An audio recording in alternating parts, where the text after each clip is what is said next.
This is Bright Star IELTS PT Institute Basic Course for Spoken English.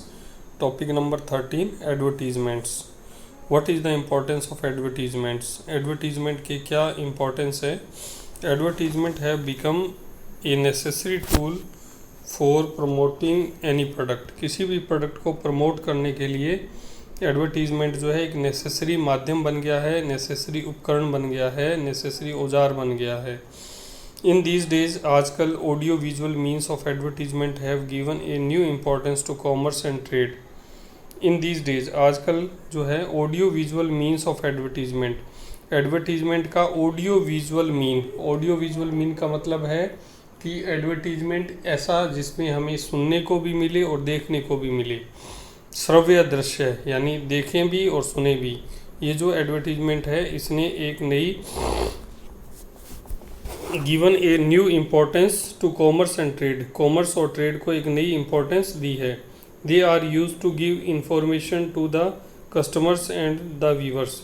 यानी they are used यानी उनका उपयोग किया जाता है टू गिव इंफॉर्मेशन सूचना देने के लिए to the customers and viewers. जो कस्टमर्स होते हैं और जो दर्शक होते हैं और जो खरीदार होते हैं उनको किसी भी प्रोडक्ट के बारे में इंफॉर्मेशन देने के लिए एडवर्टीजमेंट का यूज़ किया जाता है. Should some advertisement be banned. क्या कुछ एडवर्टीजमेंट को बैन करना चाहिए? अकॉर्डिंग टू बी मेरे हिसाब से only these advertisement should be banned which create false impression of something and are dangerous for the security of the country and communal harmony of the society.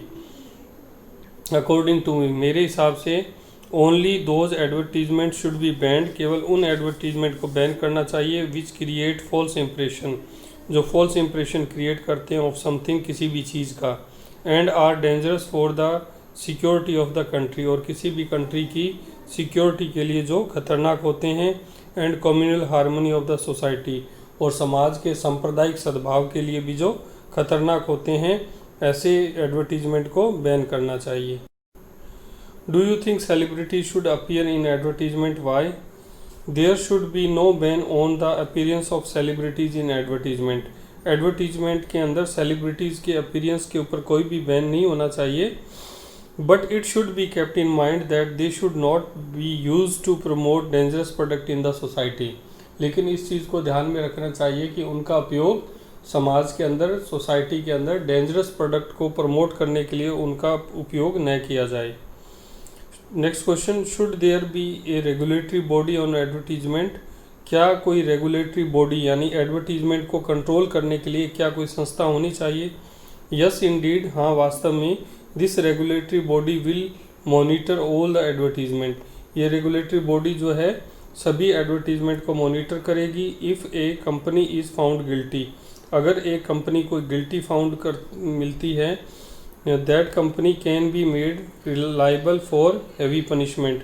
उस company पर जो है उसको heavy punishment लगाया जा सकता है अगर कोई कंपनी जो है एडवर्टीजमेंट इस तरह से बनाती है जिससे कि जो रेगुलेटरी बॉडी के रूल्स हैं उनका वॉयलेशन होता है, उनका उल्लंघन होता है, तो ऐसी कंपनी को दोषी जिम्मेदार ठहराया जा सकता है और उससे पनिशमेंट दिया जा सकता है.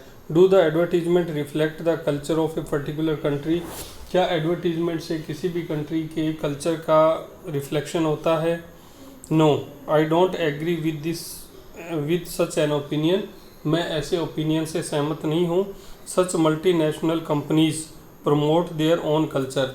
जो मल्टीनेशनल कंपनीज होती है वो अपनी कल्चर को प्रमोट करती है. They hire celebrities and promote their product. वे सेलिब्रिटीज़ को हायर करते हैं एंड प्रमोट देयर प्रोडक्ट और प्रोडक्ट को प्रमोट करते हैं. Usually most advertised products are soap, toothpaste, electronic gadgets, cars, cosmetics and innerwear.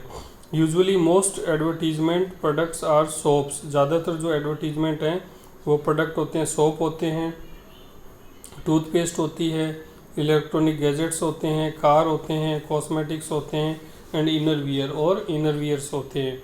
In these advertisement इन विज्ञापनों के अंदर how can they reflect the culture of a country. कि वो किस तरह से अपनी कंट्री की कल्चर को प्रमोट कर सकते हैं. कहने का मतलब कि इन प्रोडक्ट के अंदर ऐसा कुछ नहीं होता कि जिससे कोई कंट्री अपनी कल्चर को प्रमोट कर पाए। नेक्स्ट टॉपिक है हमारा, next topic is 14 music. What is the importance of music in our life. हमारी लाइफ के अंदर म्यूजिक की क्या इम्पोर्टेंस है।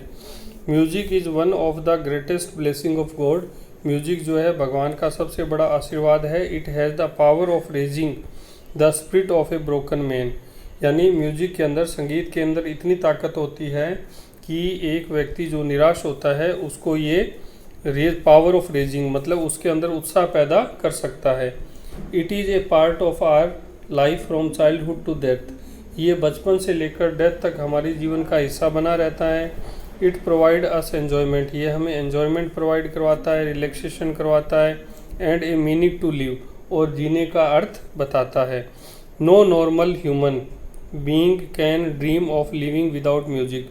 कोई भी एक साधारण मनुष्य म्यूजिक के बिना, संगीत के बिना रहने का नहीं सोच सकता, नहीं स्वप्न ले सकता। Music knows no boundary. Music की कोई सीमा नहीं होती है। It can do what the government can do to bring the peace and brotherhood among the people. ये वो काम कर सकता है जो सरकारें भी नहीं कर सकती, लोगों में शांति और भाईचारा स्थापित करने में। लोगों में शांति और भाईचारा स्थापित करने में जो सरकारें नहीं कर सकती वो काम म्यूजिक कर सकता है। What are the different kind of music prevalent in your country. आपकी कंट्री में किस तरह के म्यूजिक जो है वो प्रिवलेंट हैं, मतलब प्रचलन में हैं। There are different kind of music in my country. मेरी कंट्री में बहुत अलग अलग तरह के म्यूजिक हैं। There is classical music, folk music, semi classical, pop music, western music like rock, rap and jazz music are also popular these days. Question number 3, do you think music today is different from that of the past? In the past the people were fond of classical music. Past के अंदर लोग जो है classical music के शौकीन थे and folk music, और folk music के शौकीन थे। People use to listen bhajans, ghazals, qawwalis. लोग जो है भजन, गज़ल और क्वाली सुना करते थे। But today western music is very popular. लेकिन आजकल जो है वेस्टर्न म्यूजिक वो बहुत ज़्यादा पॉपुलर है। The youngsters of today like pop, rap, rock and beat music. लेकिन आज के जो युवा हैं वो पॉप, रॉक, रैप और बीट म्यूजिक को पसंद करते हैं। Do you think blending of Indian and Western music is good? True music knows no boundary of caste, color, creed and nationality. True music जो होता है वो बाउंड्री, वो मतलब सीमाएं नहीं देखता है, जाति, धर्म और राष्ट्रीयता की सीमाओं को नहीं देखता है। New experiments are always welcome. नए तरीके का जो संगीत होता है उसका हमेशा स्वागत होता है। There is nothing bad if there is a blending of Indian music and western music. अगर इंडियन म्यूजिक और वेस्टर्न म्यूजिक को ब्लेंड किया जाता है तो उसमें कुछ भी बुराई नहीं है। If artificial restriction are imposed. अगर आर्टिफिशियल रेस्ट्रिक्शन मतलब प्रतिबंध अगर थोपे जाते हैं, it can lead to a natural disliking for our own music. तो इससे क्या होगा कि हमारे अपने खुद के म्यूजिक के प्रति हमारे मन में डिसलाइकिंग पैदा हो जाएगी। What is the importance of classical and traditional music of your country. We are proud of our classical and traditional music. हमें हमारी क्लासिकल और ट्रेडिशनल म्यूजिक पे प्राउड है। It is our way of life. ये हमारा जीवन जीने का तरीका है। It connect us with our rich past. ये हमें हमारी पास्ट से जोड़ता है, रिच पास्ट से जोड़ता है। Indian classical and traditional music is closely wedded to our religion, culture, custom and traditional. Indian जो क्लासिकल और ट्रेडिशनल म्यूजिक है वो जुड़ा हुआ है, क्लोजली जुड़ा हुआ है हमारे धर्म से, हमारे कल्चर से, कस्टम से और ट्रेडिशन से। Do you think music has got a curative value? How? There can be no doubt. इस बात में कोई शक नहीं है। The curative value of music. Music की क्यूरेटिव वैल्यू, क्यूरेटिव होता है इलाज करना, तो इस बात में कोई शक नहीं है कि म्यूजिक यानी संगीत के अंदर इलाज करने का भी गुण होता है। Whenever we are suffering from depression, some phobias and malfunctioning of the brain. जब हम सफरिंग होते हैं, डिप्रेशन से सफ़र करते हैं, फोबिया से सफ़र करते हैं या माल फंक्शनिंग ऑफ द ब्रेन, अगर हमारा दिमाग सही ढंग से काम नहीं करता है, म्यूजिक प्रोवाइड अस ए हीलिंग बाम। तो म्यूजिक जो है उसे ठीक करने के लिए एक बाम का काम करता है। It is here just like homeopathic treatment, ये होम्योपैथिक ट्रीटमेंट की तरह होता है। Curing the same with the same, यह सेम को सेम से क्योर करता है। Music has got a cathartic value, music के अंदर जो है इलाज करने की क्षमता होती है, गुण होता है। There is a thing to understand in this topic, cure the same with the same, कि सेम को सेम से क्योर करना। देखिए जब व्यक्ति डिप्रेशन में होता है या उदास होता है तो वो क्या करता है, सैड सॉन्ग सुनता है। यानी व्यक्ति तो सैड है ही, लेकिन वो सैड सॉन्ग सुनता है तो उससे उसको रिलीफ मिलता है। तो curing the same with the same का ये मीनिंग है कि व्यक्ति सैड है और सैड सॉन्ग सुनता है तो उसको उससे रिलीफ मिलता है। तो ये मीनिंग हो गया curing the same with the same. Should the government do something to preserve Indian classical music? No doubt music has its own value, music का अपना खुद का एक गुण होता है, खुद की वैल्यू होती है, महत्व होता है। There are people who appreciate every type of music, कुछ ऐसे लोग हैं जो हर तरह के म्यूजिक को अप्रिशिएट करते हैं। But it is a fact that classical music is losing the number of its follower, लेकिन ये भी एक सत्य बात है, फैक्ट है कि जो क्लासिकल म्यूजिक है उसको फॉलो करने वाले लोगों की संख्या कम होती जा रही है। Television has promoted the mixture of classical and western music, television ने जो वेस्टर्न और क्लासिकल म्यूजिक का मिक्स है उसको प्रमोट किया है। Government should encourage classical music in school and colleges, government को इनकरेज करना चाहिए क्लासिकल म्यूजिक को स्कूल और कॉलेजेस में। These people who excel in classical music, ऐसे लोग जो क्लासिकल म्यूजिक में एक्सेल हैं, शुड बी गिवन अवार्ड्स, उन्हें अवार्ड्स देना चाहिए, एंड फिनेंशियल असिस्टेंट, और उनकी आर्थिक मदद करनी चाहिए। 15 number topic is job. Do you do any job, which and why? I am doing a job in private sector, MNC का मतलब होता है मल्टीनेशनल कंपनीज में मैं जॉब कर रहा हूँ। It is A job I was looking for, ये वो जॉब है जिसकी मुझे तलाश थी। It has given me a good पे पैकेज एंड सेटिस्फेक्शन, इस जॉब में मुझे गुड पे पैकेज भी मिला है और साथ ही साथ मुझे सेटिस्फेक्शन भी मिला है। How did you get this job, आपको ये जॉब कैसे मिला? In my country jobs are advertised in leading newspaper, leading newspaper ऐसे न्यूज़पेपर जो सबसे ज़्यादा चलते हैं उनके अंदर एडवर्टीजमेंट को जो है पब्लिश किया जाता है। एप्लीकेशंस आर इनवाइटेड, एप्लीकेशंस मांगी जाती हैं। And then written test and interview are held, फिर रिटन टेस्ट होता है और इंटरव्यू होता है। When I appear in the written test I hoped to qualified it, मुझे इसे पास करने की उम्मीद थी। एंड इट डिड हैपन, और ऐसा ही हुआ। I was very lucky to be selected out of thousands, हज़ारों लोगों में मुझे चुना गया, मैं बड़ा लक्की था। 1000 of the candidate for this post, इस पोस्ट के लिए 1000 कैंडिडेट्स थे, उसमें मुझे चुना गया, मैं बहुत भाग्यशाली था। How do the people get job in your country, आपके कंट्री में लोगों को जॉब कैसे मिलता है? The people read the newspaper for job, लोग जॉब के लिए न्यूज़पेपर पढ़ते हैं।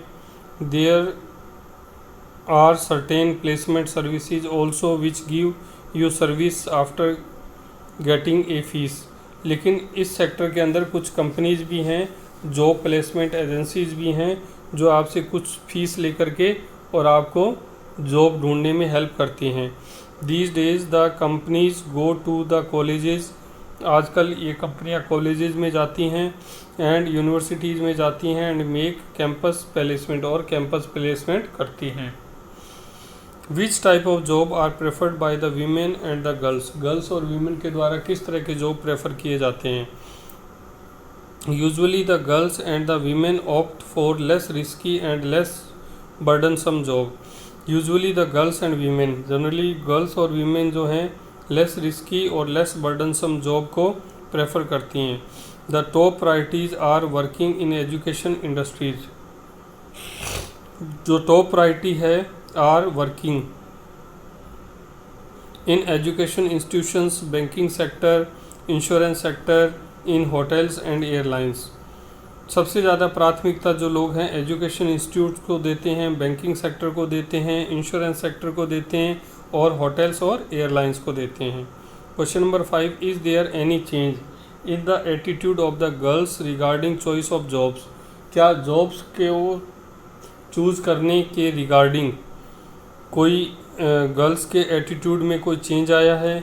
These days there is hardly any difference between the man and women. आजकल मैन और वीमेन के बीच में कोई भी डिफरेंस नहीं रह गया है। इन ऑलमोस्ट ऑल फील्ड, सभी फील्ड के अंदर women give a tough competition to man. महिलाएं जो हैं पुरुषों को कठिन चुनौती देती हैं। There are civil servant, political leaders, there are civil servants हैं, पॉलिटिकल लीडर्स हैं, लॉयर्स हैं, pilot officers and even railway drivers who are women. यहाँ तक कि रेलवे ड्राइवर्स भी हैं जो महिलाएं हैं। Why are government job becoming less popular these days. आजकल गवर्नमेंट जॉब जो है लेस पॉपुलर क्यों हो रहे हैं? These days the young boys and girls are over ambitious. आजकल जो बॉयज़ और गर्ल्स हैं वो ओवर एम्बिशियस हैं। They wish to have all the luxuries of life. जीवन की वो हर सुविधा वो चाहते हैं। दे prefer doing job in private sector. वो प्राइवेट सेक्टर में जॉब करना चाहते हैं। Because they get very attractive pay package, क्योंकि उनको बहुत अट्रैक्टिव पे पैकेज मिलता है। Merit promotion is increased. Merit promotion is increased का मतलब है कि जैसे जिस व्यक्ति में ज़्यादा टैलेंट होता है उसको प्रमोशन मिलता है। Work culture is promoted and above all jumping promotion are available. Work culture is promoted मतलब काम को महत्व दिया जाता है, और सबसे बड़ी बात है कि जंपिंग प्रमोशन आर अवेलेबल, कि अगर कोई व्यक्ति हार्ड वर्कर है तो उसका प्रमोशन जो है जंपिंग की तरह होता है, मतलब मिराक्युलस होता है।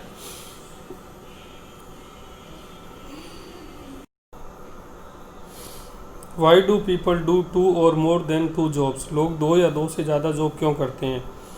These days people want to have the best thing in the world for which more money is needed. लोग आजकल जो है दुनिया की सबसे अच्छी चीज़ों को चाहते हैं और जिसके लिए हमें ज़्यादा पैसे की ज़रूरत पड़ती है। द पीपल वर्क एट 2 और मोर देन 2 प्लेसेज। लोग 2 या 2 से ज़्यादा जगहों पर काम करते हैं। Only to multiply their income, केवल अपनी इनकम को बढ़ाने के लिए।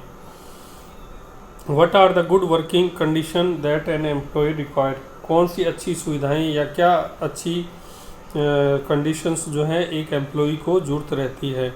N employer can give his her 100% if the atmosphere at the working place is congenial.